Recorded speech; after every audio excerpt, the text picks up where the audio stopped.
sneak up on you. Oh, I thought I'd sneak up on you.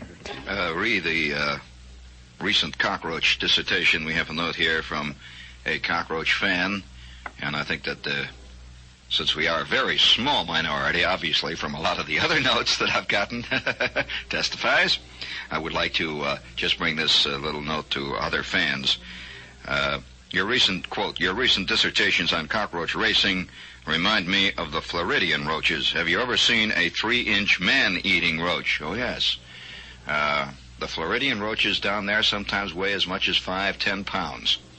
And you get a good Floridian roach wearing his tennis shoes, and you got a fast roach, I'll tell you that. He says, sprinkle talcum powder on your chest at night, and you might just wake up with footprints all over you. He says, the Florida roaches are tame, although my cousin has trained his pet roach down in Florida to surf on a tongue depressor. The roach got wiped out when someone pulled the drain on the tub. Well, gotta be careful of those things. It's just as easy to get, just one guy walking along with his Tom McCann Brogans is liable to wipe out your entire stable of prize-winning roaches. Speaking of prize... oh, yes, before we go any further, I just got to do this. No, this is very important.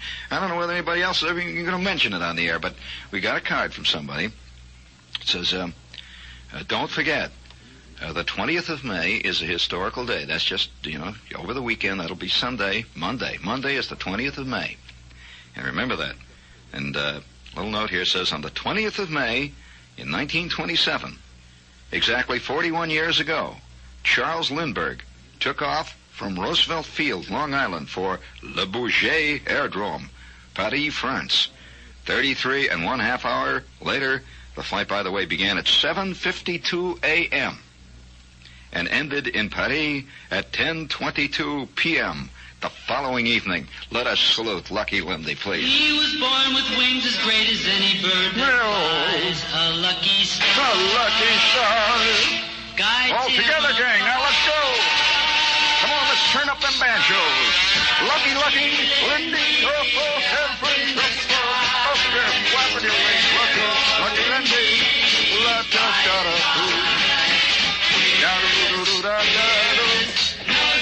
Oh, way up there, flapping them wings. Keep that nose up, Lucky Lindy. Keep that airspeed going there. Oh, Lucky Lindy.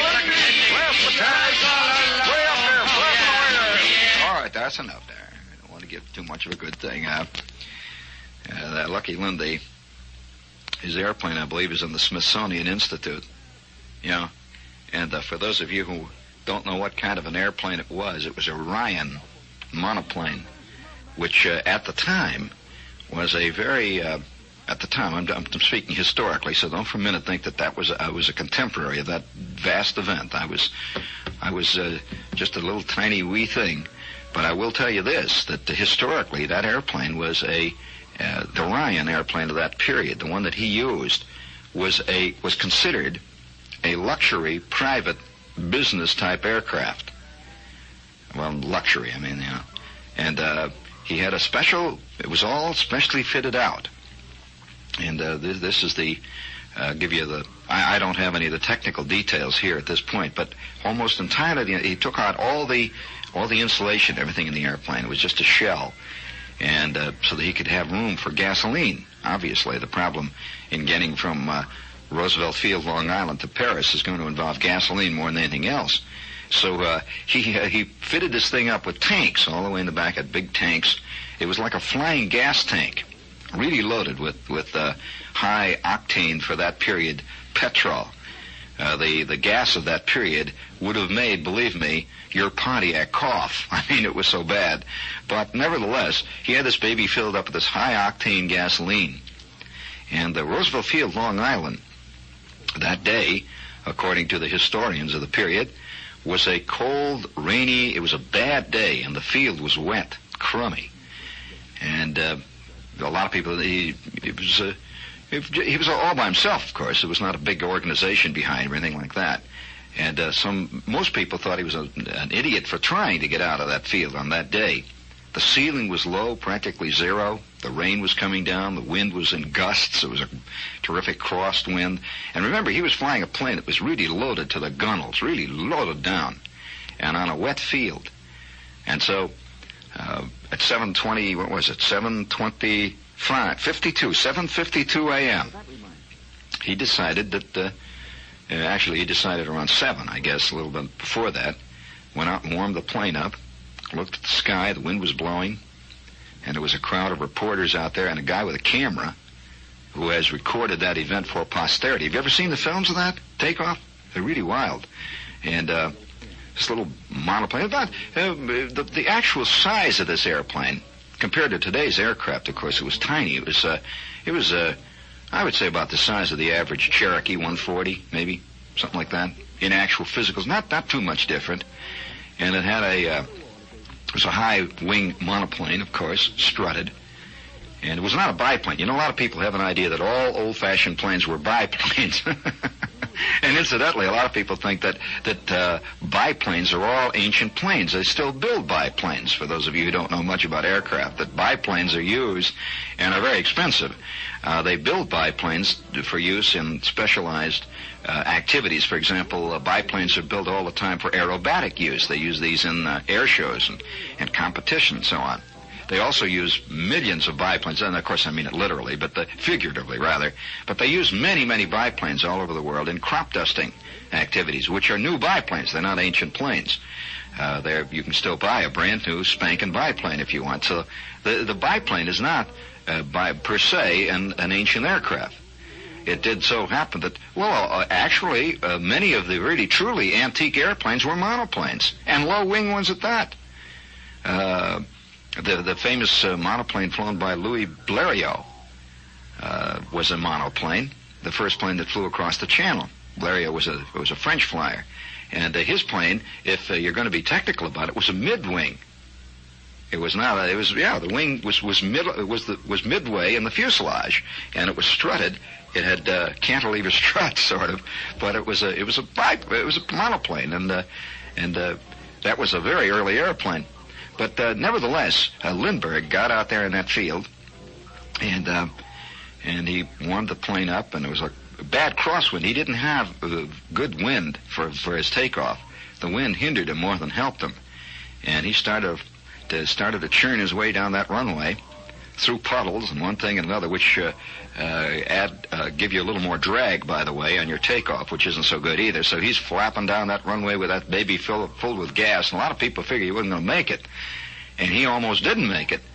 Way down at the end of the runway, when he had that baby just barely going flying speed, he hopped up and down once or twice. He got it off the ground. She came back down until finally he got it off the ground, and he slowly started to climb with, I believe, from the pictures I remember, his left wing a little low.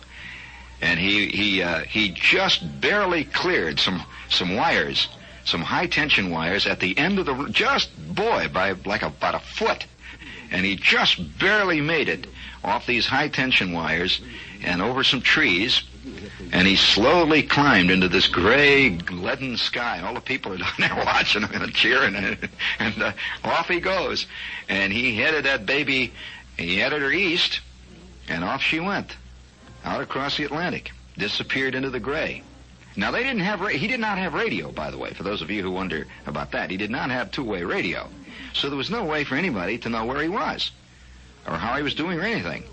Now, there was radio available at the time, but the reason he didn't put radio in there was to hold down the weight. So it isn't that long ago, that they didn't have anything. There was no radio in that airplane. And there was radio, however, on other aircraft at the time. In fact, they used radio in airplanes during World War I. Radio was used very extensively, particularly in observation planes in World War I, and they used code, CW. And so the guys would fly around in as early as 1914 and 15. They would fly around over the enemy lines and direct artillery with a key. Tell them how they should adjust their sights and so on. And so radio was not unavailable. He just didn't have it. Now, what he had in the plane, as far as instrumentation is concerned, was very, very... I saw the plane. I looked in the plane at the Smithsonian, and they had a replica of it. By the way, the Ryan was built in St. Louis, and that's why it was called the Spirit of St. Louis. And the Ryan airplane... Is this interesting to you? The Ryan that he flew was instrumented about the way, and that's another thing. Almost everybody today believes that any light plane, any private plane, is a Piper Cub. Many people will come up and, of course, you fly a Piper Cub. And the Piper Cub has not been built for probably 20 years. That's considered an ancient aircraft almost today. There are Piper Cubs flying, but they are quite rare compared to the number of planes that are in the air today, the Cessnas and the Cherokees and one thing and another. However, the instrumentation on this plane was rudimentary. He had an altimeter, he had an oil pressure gauge, a turn and bank indicator. I believe he had a tach. Sure, he had a tachometer. He had a thermometer to give him the outside temperature. Let's see, I believe he had an ammeter to tell what his ignition was doing. And that was about it. That was about the extent of it. He had rudder pedals and a stick. And he flew that little old baby all the way across. Man, I'll tell you, even today, I mean, people have a tendency, that's kind of a joke, the whole thing of Lindbergh, but man, today, anybody taking off with a single engine airplane, with no radio, with no navigational equipment, he had no gyros, he didn't have any of this stuff involved, he was not using Omni, friends.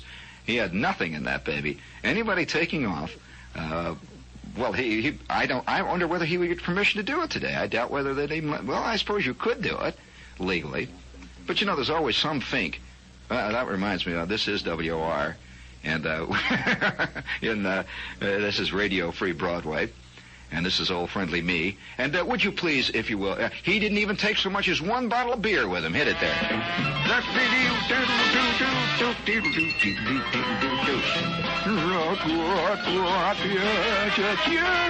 Yeah, that's happy music, friends. And that means happy times. And that calls for something special in beer. And that means, of course, Miller High Life. Nothing can compare with the hearty, robust, deep-down, good flavor of Miller. And that's why it's called the champagne of bottled beer. So, why don't you try a glass full soon? Yes, sir, you've got nothing to lose but your taste for other beers, man. You'll be turned on. Miller High Life. Always the champagne of bottled beer. Try one on this weekend. Miller, Miller, Miller, Miller High Life. Miller High Life. Milwaukee, Wisconsin.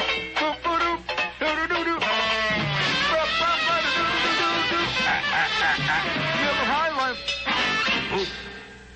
Not bad.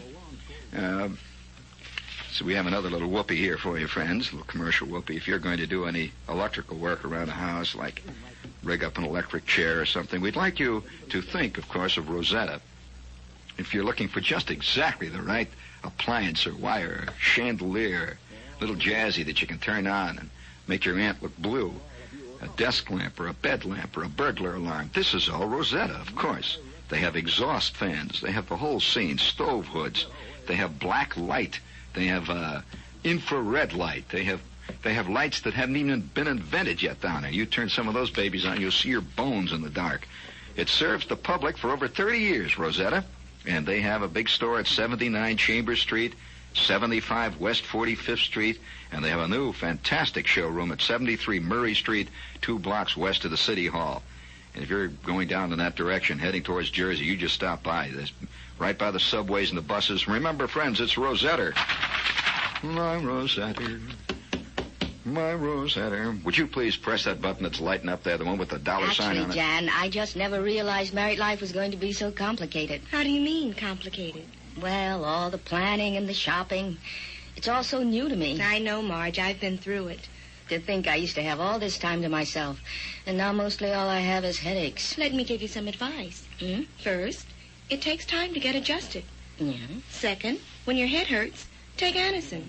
Today's Anacin contains the strongest pain reliever you can buy without a prescription. Today's Anacin. The truth is, with all the drugs in the world to choose from, doctors themselves most often recommend the pain reliever in Anacin.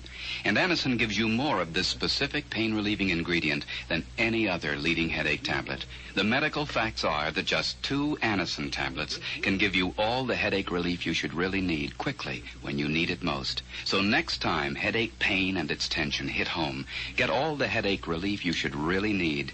Today's Anacin. Do you want to hear more about Lindbergh? Do you really? I mean, it's Friday night. What the heck? We got all the time in the world here. Another thing about this, getting back to the instrumentation, he had really the basic instrumentation, almost the same instrumentation that appeared on the very first Wright brothers airplanes. Not much different. And for those of you who have wondered about flying, the same principles hold, that the primary instrumentation of even the big 707s or the 737s or the 729s, the basic instrumentation that Lindbergh flew with is still the basic instrumentation. Basic, I'm using that word very carefully. The basic instrumentation of the aircraft that you fly to L.A. with. Now, Lindbergh flew out, and he took off over the ocean, and they were relying on various ships and so on to see him and report back as to when he went over. And he flew along and kept a log, and by the way, wrote a great book on it. There are two good books that he wrote on the, if you want to read great classics in the field of both adventure literature, good writer, Lindbergh, and flying literature. I believe the first one he wrote was simply called We. And then he wrote one called, was it The Spirit of St. Louis? Yeah, they made a great movie on that. It was a good movie.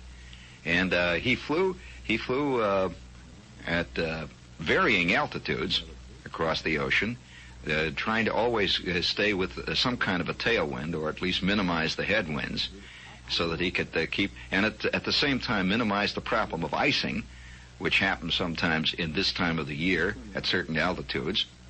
And he flew along with nothing but in the plane with I think he had a thermos bottle of coffee and a pack and one sandwich, wasn't it? One or two sandwiches, something like that. And that was it. That was his total. The airplane had a heater in it, I believe. I'm thinking about that now. It might not have. But most of the airplanes do, and some kind of a manifold heater of some kind. And he flew along and trusted to pure dead reckoning as far as navigation is concerned. He flew by compass. He listened. No, he did not have any way to listen to the ground, as far as I know. No receiver in it. And he just simply flew along, flying a compass route. He knew the winds before he began. He checked with the weather. He knew what the winds were going to be, the comparative speeds of them, and so on, or at least what they were supposed to be. And he flew along and hoped that one day, one hour, hit something, which he did. And he flew in over the coast. I believe it was over the coast of Ireland, wasn't it? Something like that. And he flew in low, and he began to see fishing boats. I think the first thing he saw some seagulls flying out. And he saw a couple of boats, and they're waving. They don't know what's going on. They see this airplane flying by. The airplane was an extremely rare thing at the time. And he flew low over the first landfall he made to try to identify where he was. And he made a guess then, and he flew across the channel, and he flew along over France and headed, and of course it's getting dark. It's night now. And he saw the lights of Paris. He actually flew in by seeing the lights. He figured, well, that has to be Paris. He saw all those lights there, and they were all waiting, of course, millions of people, because the word had gotten back that this plane had been seen over the coast. Can you imagine that fantastic moment? I mean, and he flew over the airport, and he was so low on fuel that he couldn't run any risk of circling this field much, and he just flew over, took one look at the runway, and there were millions of people crowded down there on Le Bourget airfield. And he saw the Eiffel Tower, too. This is one of the things he used for a navigational landmark. And then he came down on the runway, and he laid that baby down. And of course, he'd been flying straight, solid, for over 33 hours.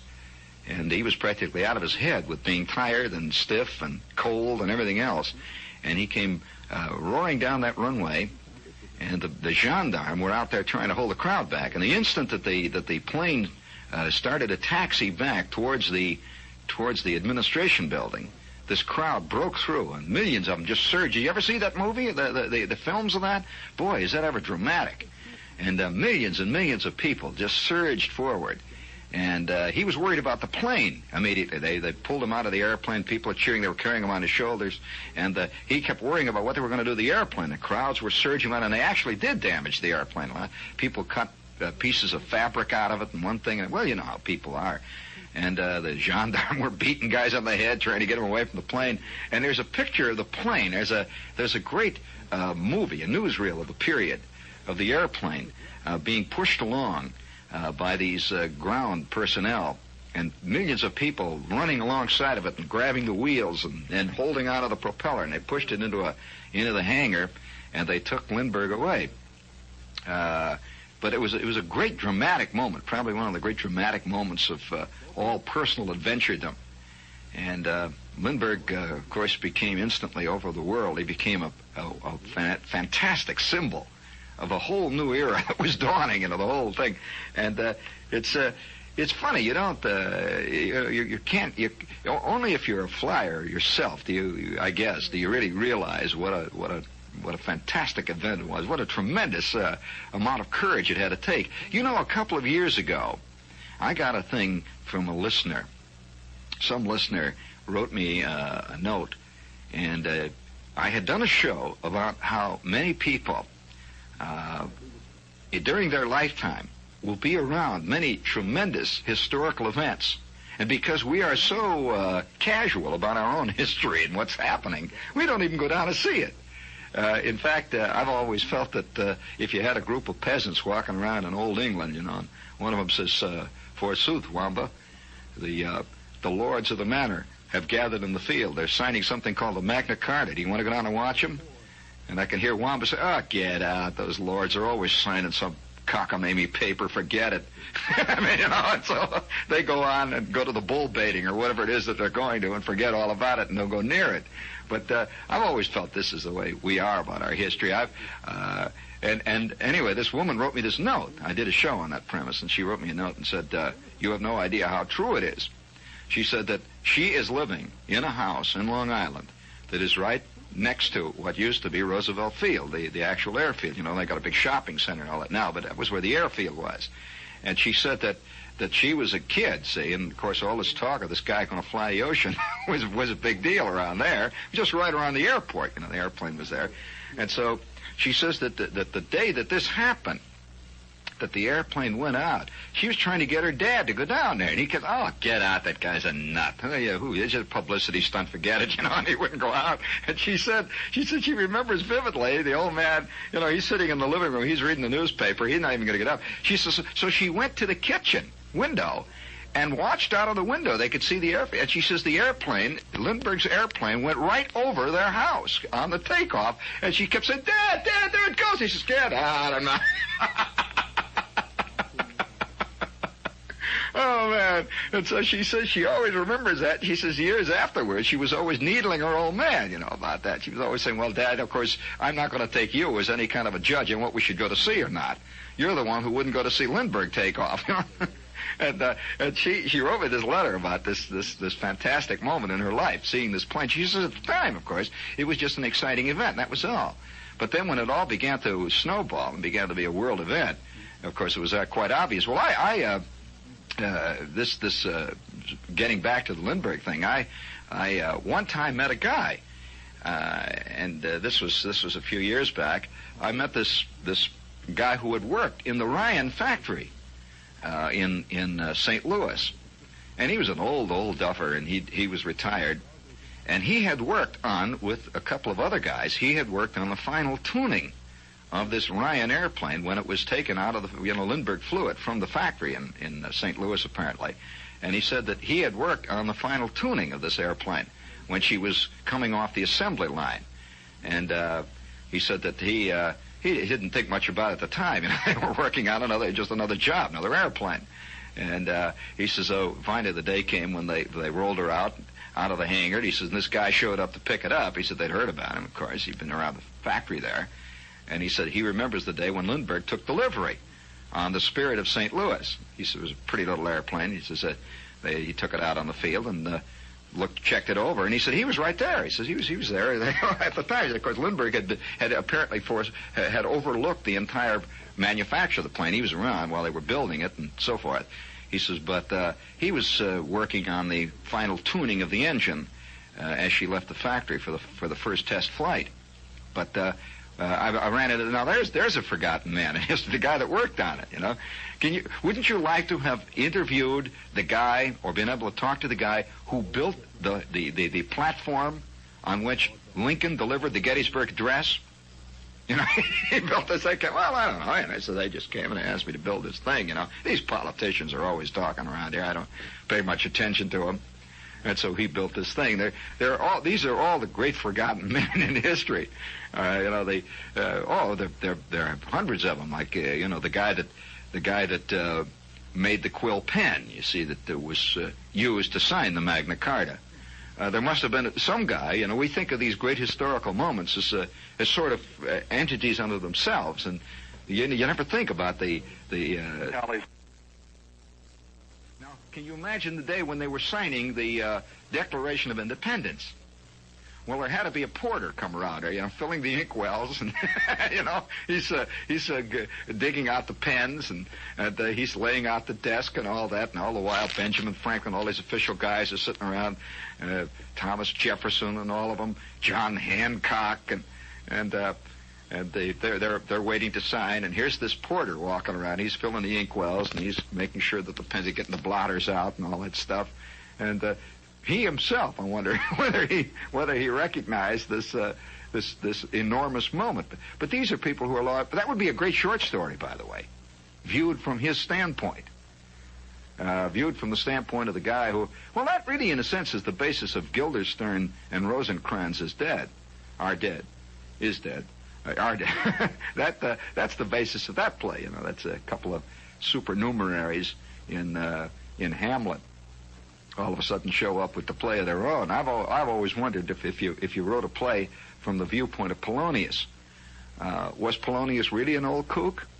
Was he really a nut, or was he just a very early hippie? And you know, and everyone, and Ophelia, of course, writing another play from Ophelia, from her standpoint, that's something else. She's a very nervous girl. And to write a play from the standpoint of Ophelia, I've always thought that it would be kind of interesting to write a play from the standpoint of Stephen Douglas, who debated Lincoln, and you know, these two were friends, and at the same time very definite rivals, and they sat and battled each other all the time, but they had great respect for one another. But it would be an interesting premise of a play. Where the two of them sat down and says, well, how about it? Let's have a couple of debates here, you know, and it can't hurt either one of us. It's going to give us a lot of publicity, you know. And Lincoln says, well, yes, I can see that. That's certainly true. And all right, I'll tell you what. I'll take the affirmative. You take the negative on the first stump, and then we'll switch around, huh? Okay. And so, well, it must have been something like that, something along that line. And but Lincoln and all these people, these great figures in history, and that includes, of course, Lindbergh has to be a figure in history and is a figure in history. He's a figure in technological history, which is not quite the same as economic history, although they run parallel. He's not also always the same as sociological history, too, of course, is all involved in technology. But the man that wrote that first, in fact, I'll tell you, I had another guy that I met one time, an ancient character, like the lay of the ancient mariner, and this guy was one of the first guys. He was a very, very old man, and he lived out in the Midwest, and he was one of the first guys hired by Henry Ford. And when Henry Ford decided to build cars, and he went around, and you know what he hired? Of course, in those days, you didn't go out and hire an automobile mechanic because there weren't many automobiles, so hiring an automobile mechanic would not be easy, you know. So he went out and he hired plumbers. Yeah, well, actually, today most automobile mechanics still are, but nevertheless, he went out and he hired plumbers, and that's not to put down plumbers, but it's a different field. And he went out and he hired plumbers, and this guy was a plumber's helper. He was a kid, see, and so he heard that this guy was looking for workers, and so he went down there, and he was tired, of the business with the plumber's helpers and all that stuff, and he was getting a little tired of that scene. So he thought they were going to build locomotives, he said. He had an idea that they were building locomotives down there. And so he went into this factory, such a long, low shed, which now today is a historical place. They have it preserved, I guess, in Detroit. And he goes down to that shed, and here's this tall, skinny guy with this long neck, and he's wearing a black suit, and he walks in, and the guy says to him, and he told me, he had an absolute photographic memory of the event. He's getting his job, that's all. And he walked in, and he was a kid, and he had a lunch bucket and all that stuff. It was in his lunch hour. And this guy says, you looking for work? And the kid says, yep. He said, well, you come to the right place. Let me see, how are you with metal drilling? And the kid says, guess all right. He says, well, here, I want you to drill a hole in this piece of iron here. Here, I'll give you the drill. He wanted to see whether the guy can really use a tool. So he's okay. So he drilled a hole in this thing. I guess he did it all right. So Ford says to him, when can you start? And he says, now. He said, okay, all right. He says, you go on back to that bench there and you ask for Jake. And here were about 4 other guys there, and they're pounding on stuff. And he walks back there, and he says, by George, the next thing you know, he is working on one of the very first Ford automobiles. He had no idea what he was doing. They told him to drill holes or something. So all day long, he's drilling holes. Now, how's that for being, right there at the beginning of something?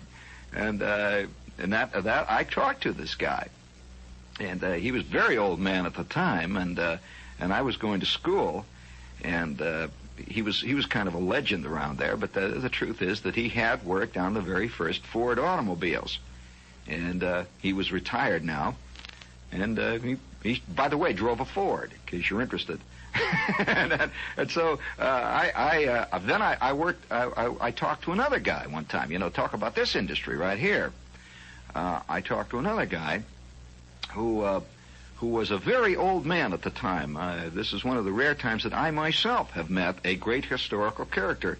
And of course, I being in my teens, I didn't think much about it, but I was sent by the Army. I was 17. I was sent by the Army to this school. And it was a radio technicians high frequency school. And there was a guy had an office down at the other end of this building where the school was in Chicago. And he had his name on the door. And a couple of the instructors who were much older and very official types, they were always telling us what a great man this guy was in the early days of radio. And, of course, like most 15, 16, 17-year-old kids, I had absolutely no interest whatsoever in history or anything else that had to do with the past. And so we were walking past all the time. And one day I see the doors open, and this old guy that's with the silver hair is sitting in there. And he's at his desk, and he's talking to somebody else. And out of this office came my instructor. He was one of the instructors in the school. And he said, come on in here, kid. And there was myself and another guy. He says, come on in here, kid. I want you to meet somebody. He said, it might be interesting to you. And so we walked in, and here's this old man sitting at his desk, and the instructor says, this is so-and-so. He introduced the friend that I was with at the time. He says, this is so-and-so. And this is Gene Shepard. And the old man says, I'm glad to meet you, boys. Do you enjoy radio? Do you enjoy working with electrical equipment and technical equipment and electronics? And I said, yeah. Of course we did, see. And then the instructor says, oh, by the way, he says, this is Mr. DeForest. And to me, that meant nothing particularly. It was just one of those names, see. And so the old man wanted to talk, apparently. He felt very garrulous that day. And so he said, what do you intend to do when you get out of the Army? Are you intending to make radio or electronics your career? And he had this kind of nice, he was a very, very nice, garrulous old guy. And my friend says, yeah, I'd like to go into it. And he says, well, I think you'll find it very rewarding. And I feel that the future is unlimited in this field. He said, in fact, we're right now working here in our laboratories on something that may eventually be in the future, probably in your future. And I said, what are you working on? Being a kid, I think it's going to be radar or something like that. We're all involved in it, so that's all I could think of, see. And he said, well, would you care to see what we're working on? And so I said, yeah. And so my friend says, yeah. Well, in the back of his office, they had all these cathode ray tubes that were hanging from racks. They were building them there, by the way, in this building, and they had all these cathode ray tubes, building them by hand, had all these cathode ray tubes and so on. And they had, off on a bench, they had this big, tremendous rack and panel circuit. It was a big rack and panel with a big scope in the middle of it, and they had all kinds of circuit breakers and signal generators and stuff all around there. And a couple of his workers were working on this thing, and he says, would you care to see what we're working on? And so we said, yeah. Well, so they're turning all this stuff on, and on comes this cathode ray. It was green, of course, and on comes the cathode ray tube. And they turned on a lot of signal generators and stuff, and this pink glow starts to come over the cathode ray tube. And my friend says, well, what are you working on? He says, well, we're experimenting with something that we believe has a great future. We're experimenting with, color television. And they were working on color TV. And here it was old Lee DeForest. And so we talked for about a half an hour, and we went on out back through the office. And when I got out, I said to Mr. DeForest, being fantastic naivete, I said to him, I said, well, how long have you been in radio? And he said, I've been playing with it since I was a boy. He said, I enjoy it very much. And so I go out with my friend, and the instructor's with us. He says, you idiot, what kind of a question was that? And I said, well, what? He said, do you know who that was? I said, well, yes, it says Dr. Lee DeForest on the door there. Dr. Lee DeForest. He says, Dr. Lee DeForest picked up where Marconi stopped. He was the guy that put the grid in the tube. He invented the tube. I said, yeah? He invented the tube? He said, yeah, you idiot. So for crying out loud. And my friend, typical attitude of kids towards history. See, my friend, we're getting in the elevator now, see, and the instructor has gone on down to the coffee shop. And so we're in the elevator, and this buddy of mine, I don't even remember his name. I just knew him in the school there for a while. The buddy says to me, he says, hey, why didn't it make such a big scene over these old duffers? If he hadn't done it, somebody else would have invented it. And I said, yeah. Oh, well, you know how these old guys are. They're always talking about the past, that crying out loud. And so we're in the elevator, and we go down, the sun is shining. And we walk past the drugstore, and there's a great big display of tubes in the drugstore. It says DeForest tubes. They're all out there. And here up in this old battered office, and in this backwater of Chicago, with a bunch of Signal Corps yardbirds learning basic ultra-high frequency techniques, was this old man sitting there. The only time I ever actually met, really, and talked to a man who could be called a pivotal character in history. And if you don't know anything about electronics out there, that would be roughly the equivalent of meeting, if you're interested in history, would be, say, meeting Thomas Jefferson. Wouldn't it be about the equivalent? Really? It would be, and if you're interested in showbiz, it would be roughly the equivalent of, say, of meeting, maybe Shakespeare. Yeah, then having a little talk with him. And he, in the radio and in the whole field of electronics, occupies roughly that same place. It would be almost the equivalent if you were to meet Orville Wright and then say to him, have you been flying long? I mean, that would be a kind of a silly question, but that's the way it is. You just stick your foot in your old big fat mouth every time you turn around. Yeah, I remember seeing this great cartoon in the New Yorker, and it showed this. It was a cocktail party. The New Yorker runs heavily to cocktail party cartoons, and it showed this large, matronly Darien type lady, the old Westport type. She's got this, a tremendous superstructure.